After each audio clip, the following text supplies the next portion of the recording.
વિસાવદરમાં આજે રાજુ કરપડાની ખેડૂત સંકલ્પ યાત્રા આવી છે અને આજે વિસાવદરમાં ખેડૂત સંકલ્પ યાત્રાને લઈને સભાનું આયોજન પણ કરવામાં આવ્યું છે।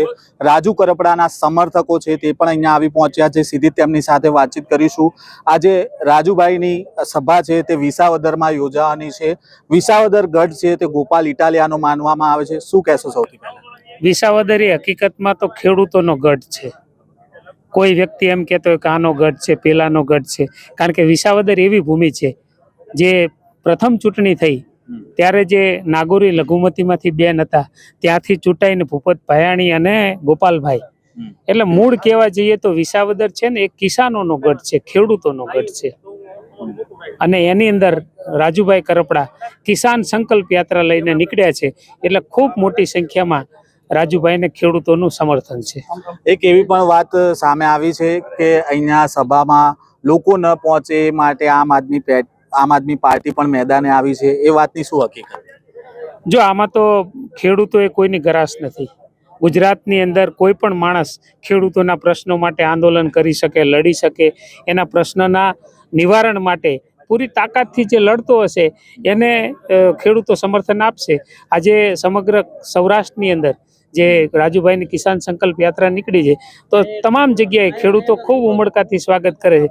અને ક્યાંક ને ક્યાંક જો આમ આદમી પાર્ટીને એમ થતું હોય કે ખેડૂતો માટે રાજુભાઈ લડે છે અને રાજુભાઈએ પાર્ટી છોડી છે તો એમની સભાની અંદર આમ થાય તેમ થાય આવા બધા જે વાતો છે એ વાતો અમે તો ખાલી સાંભળી છે, અમે તો કંઈ જાણ્યું નથી પ્રત્યક્ષ રીતે, પણ ખેડૂતોનું ખુલ્લું સમર્થન છે અને ખૂબ મોટી સંખ્યામાં ખેડૂતો આ સભાની અંદર ઉપસ્થિત રહી અને માન્ય રાજુભાઈને સમર્થન આપવાના છે।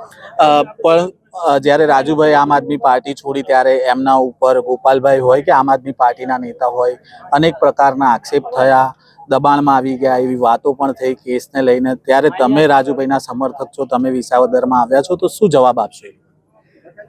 જવાબ તો રાજુભાઈ કરપડા આપશે, કારણ કે કિસાનોના નેતા છે અને એ તમામ પ્રશ્નોના જવાબો જે તમે પૂછ્યા મને એ તમામ પ્રશ્નના જવાબો હમણાં મંચ ઉપરથી આપશે।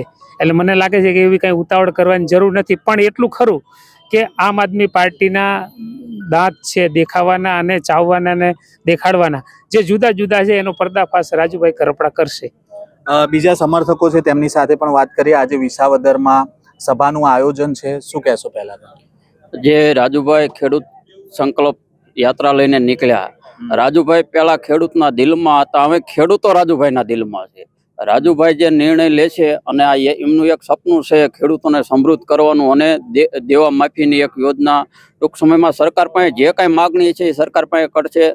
વિવિધ કોઈ કેનાલના કામ હોય, કોઈ મોટી લાઈનોના કામ હોય, એમાં રાજુભાઈએ અનેક વખત ખેડૂતને ટેકો કરેલો છે અને ખેડૂતને પૂરેપૂરું વળતર પણ આપેલું છે। ખેડૂતોના મુદ્દે રાજુભાઈ લડી રહ્યા છે, તો શું લાગે છે હવે રાજુભાઈના સમર્થનમાં પણ તમે આવી રહ્યા છો?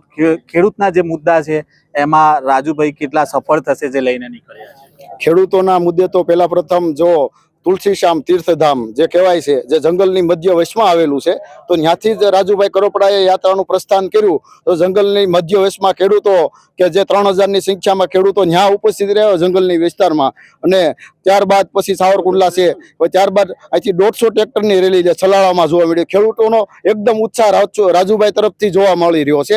એક ખેડૂત નેતા છે એ તરીકે ખેડૂતો જ જોઈ રહ્યા છે કે આપણો ભવિષ્યનો ઉંકાર કરશે રાજુભાઈ, એવું જોવા મળી રહ્યું છે।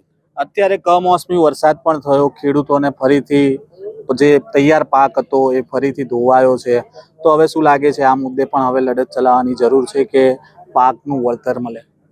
જો અમારે દર વખતે કમોસમી વરસાદ અને આવું બધું થતું હોય છે અને આગેવાનો બધા આવેદનપત્ર આપતા હોય, સંમેલનો કરતા હોય સરકારને કે ભાઈ ખેડૂતોને એટલી બધી નુકસાન થાય, એના માટે રાજુભાઈ ઉત્તમ કામ કરવાના, મને એવું લાગે છે। તમને શું લાગે છે દાદા? મને એવું લાગે કે બધાને હેલ્પ કરવી જોઈએ રાજુભાઈને, આમાં બધા ખેડૂતોને કાંઈ બધું જોયા વગરનું, પક્ષ પાર્ટી જ્ઞાતિ કોઈ જોયા વગરનું એને મદદ કરવી જોઈએ। આપણું આવું આયોજન છે। શું કહો છો તમે?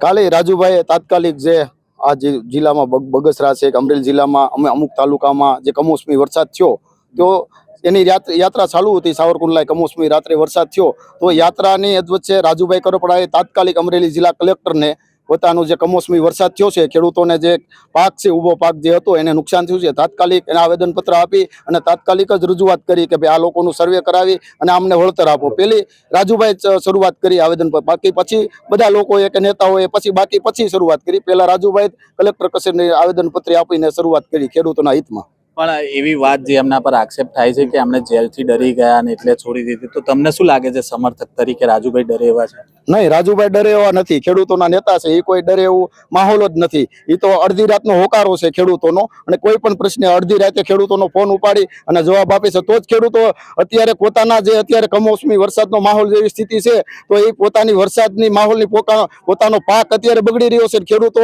છતાંય ઉત્સાહભેર ઉમટી રહ્યા છે, પોતાના પ્રાઇવેટ પોતાના વાહનો લઈને આવી રહ્યા છે. તો એટલો ઉત્સાહભેર જોવા મળી રહ્યો છે, ઉત્સાહ રાજુભાઈ માટે. બિલકુલ, આપણે સાંભળ્યા આ હતા રાજુભાઈના સમર્થકો જે અત્યારે વિસાવદરમાં જે સભા યોજાવાની છે ખેડૂત સંકલ્પ યાત્રાને લઈને, અને ત્યાં આ સમર્થકો આવ્યા છે અને જે ખેડૂતોના મુદ્દા છે તેને લઈને હવે રાજુ કરપડાને સમર્થન પણ આપી રહ્યા છે. અને આ જે સંકલ્પ યાત્રા છે તે તેની તમામ અપડેટ તમારા સુધી પહોંચાડતા રહીશું. નવજીવન ન્યૂઝ સાથે જોડાયેલા રહેજો. વૈષ્ણવજન તો તેને કહીએ જે પીડ પરા